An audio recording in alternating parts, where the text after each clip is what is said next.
చెప్పండి సత్య గారు, అసలు లవర్స్ డే అంటే ఏంటి? మా ఇద్దరికి పరిచయం అయ్యి 10 ఇయర్స్ అయింది. కానీ ఎప్పటి నుంచో 13 ఇయర్స్ అనుకుంటున్నాను. 13 ఇయర్స్ 13 సంవత్సరాలు. ఏం చెప్దాం అనుకుంటున్నారు? ఎప్పటి నుంచో ప్రపోజ్ చేద్దాం అనుకుంటున్నాను.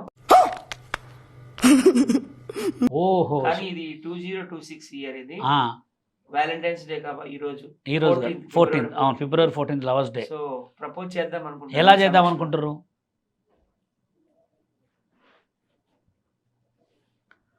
వావ్, అది అసలు అదేం చెట్టో తెలుసా? మనసున ఉన్నది చెప్పాలనున్నది మాటలు రావేలా.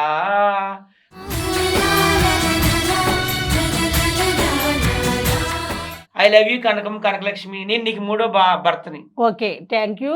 ఇప్పుడు వ్యాలంటైన్ డే స్పెషల్ వచ్చే వారికి అంటే దీన్ని బట్టి చూస్తే ఫ్లవర్స్ ఇవ్వటం, తాళి కట్టడం ఇవే ఉంటుంది కదా. అంటే అసలు లవ్ అంటే ఏంటి? నన్నే అడుగుతున్నావు మిమ్మల్ని. ఫస్ట్ వీడిని అడుగు, వీడి కాపీ కొట్టి చెప్పండి, లవ్ అంటే ఏంటి? లవ్ అంటే ప్రేమ అంటే love is life. Love, okay. నాకు ఇంగ్లీష్ లో చెప్తాను.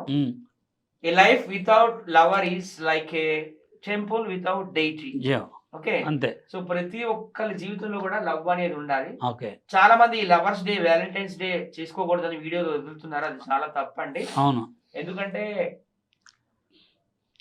రోమియో జూలియట్ కథ మనం విన్నాం. అవును.